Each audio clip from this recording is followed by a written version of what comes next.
Assalamualaikum warahmatullahi wabarakatuh. Ya, selamat siang. Baik, terima kasih sudah mengikuti Zoom pada siang hari ini. Nah, sebelumnya saya akan memperkenalkan diri. Perkenalkan, nama saya Astrid Gesityani di kelas TPTP 6C dari mata kuliah Penjaminan Mutu Perkebunan dengan dosen pengampu Ibu Dr. Licia Devi TSSI MSI. Nah, kali ini saya akan membahas mengenai budaya mutu DAP dan GHP. Ini dan lanjut untuk fondasi keberlanjutan industri kelapa sawit serta strategi integrasi menuju sertifikasi global seperti ISPO dan RSPO.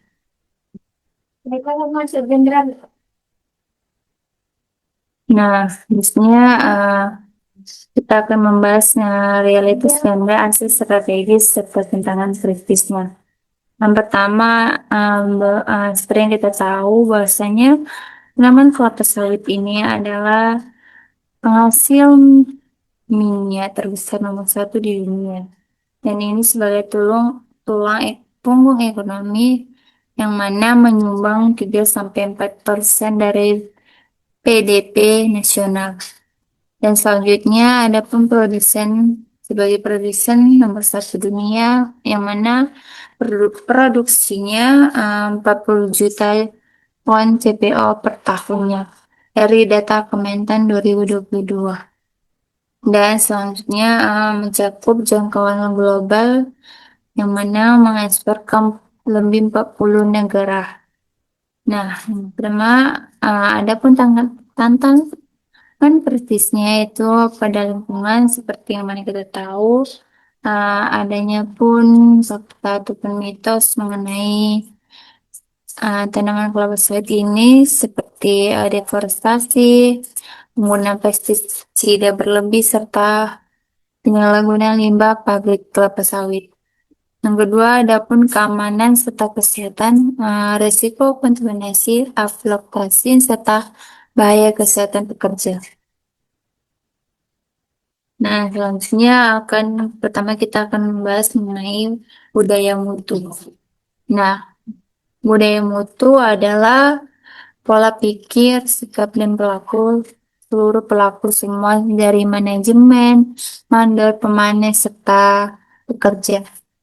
Yang mana selalu berintegritas pada kualitas hasil dan perbaikan berkelanjutan. Nah, dalam industri kelapa sawit, budaya mutu berarti yang pertama menghasilkan TBS, tandan buah segar berkualitas tinggi. Yang kedua, menekan kehilangan hasil atau penghasis. Yang ketiga, menjaga standar operasional. Dan yang terakhir, ada memenuhi tetap mematuhi SOP yang ada dalam standar sertifikasi.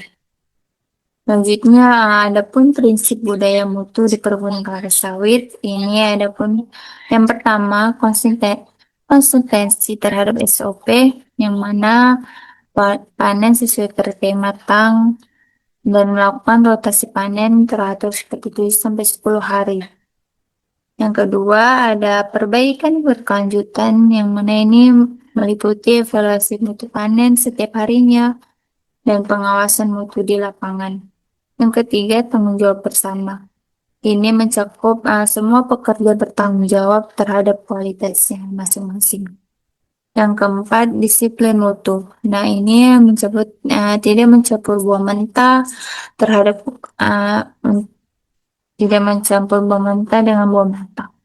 Yang terakhir, tidak membiarkan berondolان tertinggal Dan selanjutnya ada indikator budaya mutu. Ini mencakup dari yang pertama ada rendemen CPO tinggi, kadar ALB hasil limbah bebasnya rendah, serta minim kehilangan berondaan. Nah, kita akan mulai masuk ke pembahasan mengenai GAP. Nah, GAP ataupun Good Agriculture Practice adalah pedoman teknis budaya yang baik dan benar untuk menghasilkan produk berkualitas aman dan ramah lingkungan. GAP ini bertujuan untuk meningkatkan produktivitas, menjamin keamanan pangan, menjaga kelestarian lingkungan, dan melindungi kesehatan pekerja. Yang selanjutnya ada penerapan GAP pada kelapa sawit. Yang pertama, pembukaan dan persiapan lahan. Ini ini melakukan tanpa pemakaran, konservasi tanah dan air, penanaman tanaman penutup tanah, dan yang kedua ada pembibitan. Ini menggunakan benih bersertifikat serta melakukan seleksi bibit sehat dan pemupukan secara teratur. Yang ketiga ada penanaman. Nah ini membuat jarak tanam sesuai standar, membuat lubang tanam sesuai ukuran dan pemupukan. Selanjutnya ada pemupukan. Ini berdasarkan melakukan analisis tanah dan daun atau SLU dan melakukan dosis tepat dan tepat waktu. Selanjutnya ada kelima adalah pengendalian hama dan penyakit. Ini mengikuti prinsip PHT pengendalian hama penyakit terpadu dan mengurangi penggunaan pestisida kimia yang berlebihan. Yang keenam ada panen. Ini termasuk dari kriteria matang panen yang jelas dan tidak memanen buah mentah serta berondaan di kutip bersih, tidak meninggalkan berondaan ataupun buah yang sudah selanjutnya ada manfaat GAP. Nah, manfaat GAP ini sendiri yaitu produksi optimal, biaya produksi lebih efisien, ramah lingkungan, serta memenuhi standar sertifikat seperti ISPO dan EXPO. Dan selanjutnya kita akan masuk ke bagian GHP ataupun Good Handling Plastik pada kelapa sawit dan nah, pengertian GHP sendiri itu, GHP adalah praktik penanganan hasil panen yang baik untuk menjaga mutu sebelum diolah di pabrik. Nah, nah jika jika tadi GAP itu fokus pada kebun, maka GHP ini akan fokus pada penanganan setelah panen seperti transportasi serta penyimpanannya. Nah, kita akan membahas satu-satu mengenai yang pertama penerapan GHP pada kelapa sawit. Yang pertama ada penanganan di lapangan. Ini mencakup dari tetes tidak dilempar sembarangan, tidak ditumpuk terlalu lama, dan tidak terkena genangan air. Yang kedua, pengumpulan dan pengangkutan. Ini mencakup dari penggunaan alat yang bersih, waktu angkut cepat, misalnya itu 8 jam, dan tidak dicampur dengan bau busuk. Yang ketiga, penyimpanan di loading rem. Yang pertama itu tidak lebih dari 3 jam dan melakukan sortasi ulang jika diperlukan. Selanjutnya, kita akan membahas mengenai tujuan GHP. Ini menekan kenaikan ALB, mencegah fermentasi, mengurangi susu bobot, dan menjaga rendemen minyak. Nah, kita akan membahas dampak jika tidak menerapkan GAP dan GHP ini sendiri. Yang pertama akan terjadinya rendemen risiko turun, ALB-nya meningkat, serta kerugian perusahaan tidak lolos audit verifikasi, dan yang paling penting akan merusak lingkungan. Nah, dari kedua ini dapat disimpulkan bahwasanya budaya mutu GAP dan GHP dalam kelapa sawit merupakan sistem terpadu untuk menjamin yang pertama produksi tinggi, mutu TBS terjaga, lingkungan lestari, keamanan kerja serta keberlanjutan usaha. Nah, selanjutnya kita akan membahas mengenai tiga konsep ini, yang mana ini akan memperoleh sertifikasi RSPO dan ISPO, membuka akses pasar hijau global, dan menjamin berkelanjutan ekonomi lingkungan.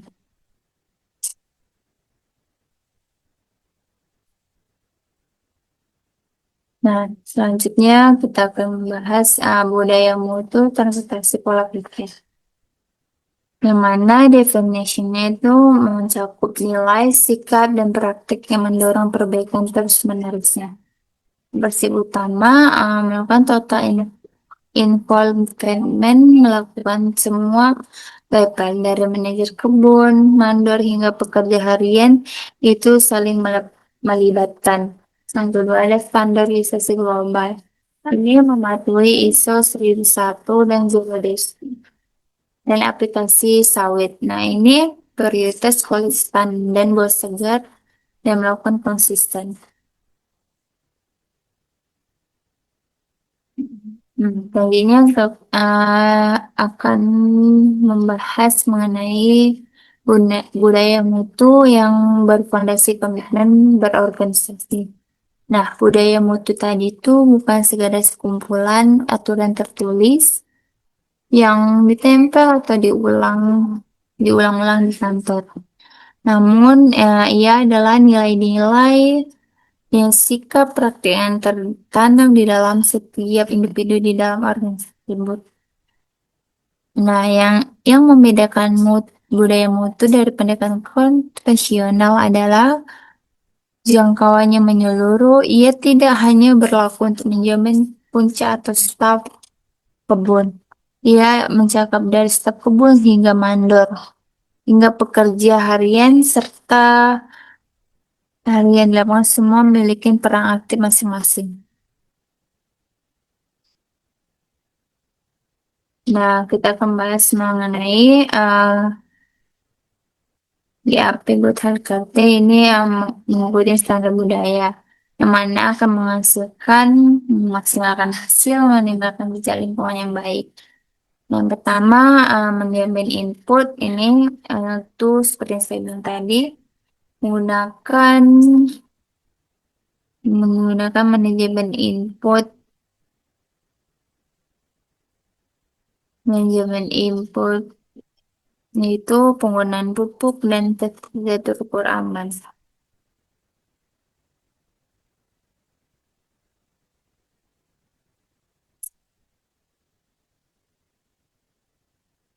Nah, selanjutnya ada PHT atau pengendalian hama terpadu.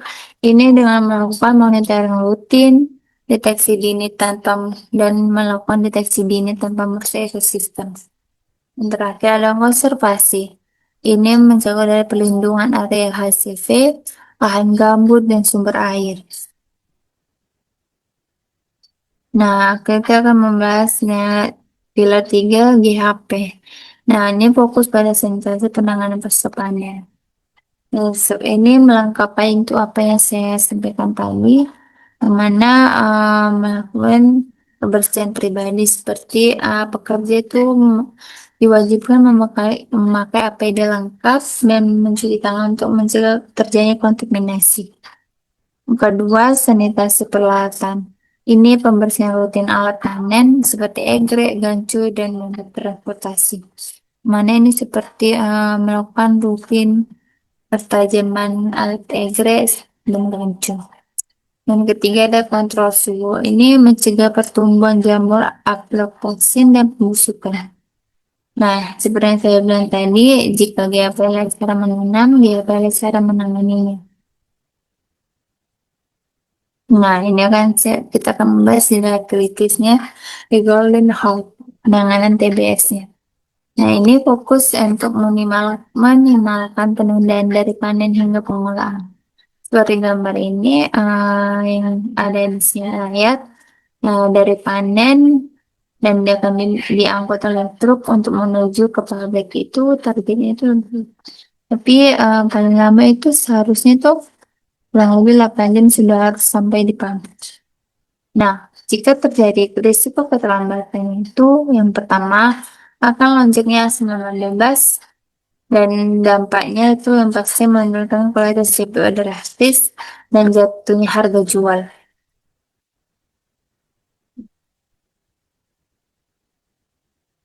Nah, selanjutnya ada integrasi alat kerja dari lahan hingga sama terdapatnya sertifikasi. Pertama, melakukan kasih tanam sesuai GAP, ini untuk ramah lingkungan dan konservasi. Yang kedua, fase panen mengikuti GHP dan mendapatkan higienitas dan logistik cepat. Outputnya, kita mendapatkan sertifikat seperti ISPO atau SPO. Dan budaya mutu menggunakan komitmen total. Nah, ada tantangan implementasi di lapangannya, seperti beban biaya. Dan beban biaya ini pasti sudah menjadi faktor yang besar ya untuk seorang memulai usaha. Nah, ini pun bisa membuat investasi modal tinggi untuk pelatihan SDM dan teknologi. Yang kedua, resistensi kultural. Nah, ini petani rakyat sering enggan meninggalkan metode konvensional. Seperti petani itu tidak bisa melepaskan melakukan hal yang tradisional. Nah, ini kita perlu melakukan pelatihan-pelatihan pada petani rakyat. Selanjutnya ada faktor alam. Nah, faktor alam ini yang tidak bisa kita duga. Walaupun kita tahu kan setiap bulan apa akan terjadinya kemarau atau musim penghujan. Ini sama juga seperti perubahan iklim atau El. Ini sangat mengganggu siklus tanam. Nah, solusi strategis untuk melakukan teknologi dan kebijakan. Nah, sekarang itu kita bisa mendapat pendukungan dari integrator teknologi dengan menggunakan drone untuk monitoring lahan. Terus sama, nah, drone ini bisa digunakan untuk pemetakan, untuk melihat um, pokok-pokok yang mati, untuk melakukan sensus pokok yang mati. Nah, jika menggunakan drone ini, kita tidak perlu lagi melakukan secara manual, hanya tinggal menggunakan teknologi ini sendiri dengan menggunakan drone, maka akan langsung otomatis kita akan mendapatkan peta bahwasanya posisi-posisi di mana saja ke yang adanya pohon mati itu dan uh, dan pelakuan sisus pokok ini memudahkan kita untuk melakukan penanaman ulang. Nah, dari data SPL 2023 ini, setelah melakukan itu mendapatkan kenaikan produktivitas senilai 25% dan serta penurunan biaya kurang lebih 15%. Nah, tujuan akhirnya yang sudah pasti itu mendapatkan untuk mendapatkan sertifikasi ISPO dan FPO itu sendiri. Nah, selanjutnya ada peningkatan manfaat dan investasi mutu. Ini menurut lingkungan ini dapat potensi mengurangi emisi karbon hingga 20%. Nah, ekonomi. Dan pada ekonomi, nilai jual lebih tinggi dan efisiensi biaya operasionalnya. Serta keamanan. Nah, kita sudah menerapkan di HP dan di HP itu kita dapat produk pangannya lebih aman dan rendah kontaminasi, serta pekerjaannya yang aman. Nah, ini yang harus rekomendasinya ya. Nah, di sini saya akan bahas tentang rantai nilai yang tidak ternilai dan putus serta budaya mutu ini akan membahas mengenai integritas ketiganya. Nah, nilai rantai nilai yang tidak terputus dari budaya mutu, GAP, dan serta GHP itu sendiri. Nah, ketiga konsep ini berdiri sendiri-sendiri. Ketiganya saling sebenarnya ketiga ini adalah berkaitan dan menguatkan suatu sama lain dalam membentuk rantai nilai perkebunan kelapa sawit lapas yang benar-benar berkelanjutan. Budaya mutu menjadi fondasi dan komitmen. GAP memastikan produksi berjalan secara berkelanjutan dan GHP itu sendiri menjaga keamanan produk di pasca panen. Nah, bukti integritas ini dapat dilihat dari sistem sertifikasi ISPO dan FPO yang melakukan audit holistik terhadap ketiga aspek sekaligus. Dan menurut FAO, integritas ketiga konsep ini, terbukti berkelanjutan pertanian hingga 30% dan melalui pendekatan holistik yang didukung audit berkelanjutan. Dan alur lengkapnya berjalan dari penanaman yang dipandu GAP, dilanjutkan dengan panen dan penanganan yang diawasi GHP, hingga distribusi yang berstandar. Dan semua ini digerakkan oleh komitmen budaya mutu yang konsisten di setiap tahapnya. Selanjutnya ada tantangan dan solusi implementasi. Nah, ini menerapkan ketiga standar ini di lapangan tentu bukan tanpa menerapkan standar ketiga standar ini. Nah, biaya implementasi yang tinggi menjadi kendala yang nyata, terutama bagi petani kecil dan koperasi, yang harus mengeluarkan dana besar untuk melatihan SDM dan investasi teknologi pertanian modern. Di samping itu, resistensi dari pertanian tradisional yang enggan berubah seringkali menjadi tembok yang sulit ditembus. Bukan karena mereka tidak mampu, melainkan karena minimnya pemahaman tentang manfaat jangka panjang dan penerapan standar mutu ini. Nah, faktor iklim pun tidak bisa diabaikan. Perubahan iklim global yang memicu fenomena El Nino menyebabkan variasi curah hujan yang tidak dapat diprediksi hingga mengganggu siklus tanam dan penerapan GAP atau GHP secara optimal. Namun, setiap tantangan selalu ada solusinya dong. Nah, solusinya kolaborasi dengan pemerintah sebagai kunci pertama. Kementerian Pertanian RI menyediakan program subsidi dan pendampingan teknis untuk membantu petani kecil mengakses teknologi dan pelatihan GAP dan GHP. Pemanfaatan teknologi digital seperti IoT dan drone, pemantauan lahan dan aplikasi manajemen kebun digital juga membuka peluang baru untuk meningkatkan efisiensi operasional dan memungkinkan monitoring secara real-time. Yang paling meyakinkan adalah data dari laporan RSPO 2023 yang mengatakan bahwa perkebunan yang telah tersertifikasi mencatat peningkatan produktivitas hingga 25%. Sekaligus pengurangan biaya operasional sebesar 15%. Angka ini membuktikan bahwa investasi dalam standar mutu adalah investasi yang menguntungkan dalam jangka panjang. Nah, yang saya sampaikan tadi itu sudah mencakup dari beberapa slide yang sudah saya jelaskan tadi. Dan selanjutnya ada pun kesimpulan dan rekomendasinya. Seperti implementasi budaya mutu GAP dan GHP secara terpadu merupakan keniscayaan, bukan hanya pilihan. Bagi industri perkebunan kelapa sawit yang ingin tetap relevan dan kompetitif di panggung global, ketiga yang secara nyata meningkatkan keberlanjutan operasional, produktivitas, serta keamanan pangan seluruh rantai nilai perkebunan.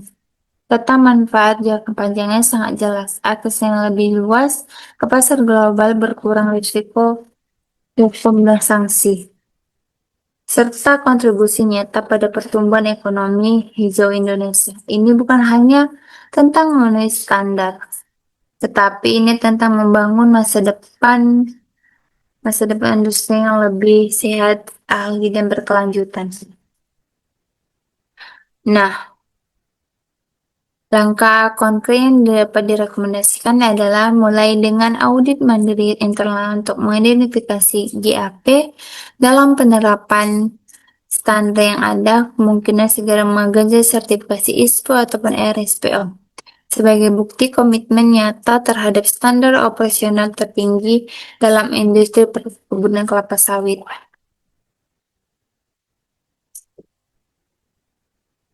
Nah, dari yang saya sampaikan ini, adapun maksud dari yang saya sampaikan bahwasanya penerapan GHP dan GHP, GAP dan GHP ini sangat penting untuk berkelanjutan perkebunan kelapa sawit, yang mana ia sudah sangat berdampak ya seperti yang sudah saya sampaikan sebelumnya, bahwasannya peningkatan-peningkatan yang ada itu semakin signifikan. Nah, maka dari itu saya sendiri mengajak mulai menerapkan GAP dan GHP ini dan melakukan sertifikasi ISPO dan RSPO itu. Karena sudah terbukti yang seperti yang disampaikan, bahwasanya memperoleh sertifikasi ISPO dan RSPO ini sudah terbukti meningkatkan kenaikan produktivitas senilai 25% dan penurunan biayanya itu lebih dari kurang 15%. Nah, ini data diambil dari RSPO 2023. Nah, pasti dan mengenai budaya mutunya seperti yang sudah saya jelaskan, itu intinya itu hanya tentang mindset dan software. Mana itu setiap mindset-mindset petani-petani rakyat ataupun kita sendiri sebagai planter mungkin. Nah, itu cara pola pikir kita menyikapin tentang sudut pandang kita mengenai kelapa sawit itu sendiri. Nah, menurut saya sendiri, penerapan GAP ini sudah sangat detail dan jelas ya apa aja langkah-langkah yang harus kita lakukan untuk mendapatkan perkebunan kelapa sawit yang kompeten dan berkelanjutan. Ya, itu pun mencakup tiga ini, manajemen input, PHT, dan konservasi. Itu terus yang mana setiap setiap perlakuan yang kita lakukan itu sudah ada standarnya. Dari pembibitan, penanaman, serta perawatan itu sudah ada standar masing-masing. Nah, di GAP itu sendiri, semua itu sudah dijelaskan sedetail-detailnya. Misalnya seperti lubang tanam itu berapa yang baik dan seperti melakukan pemupukan itu takaran dosisnya berapa.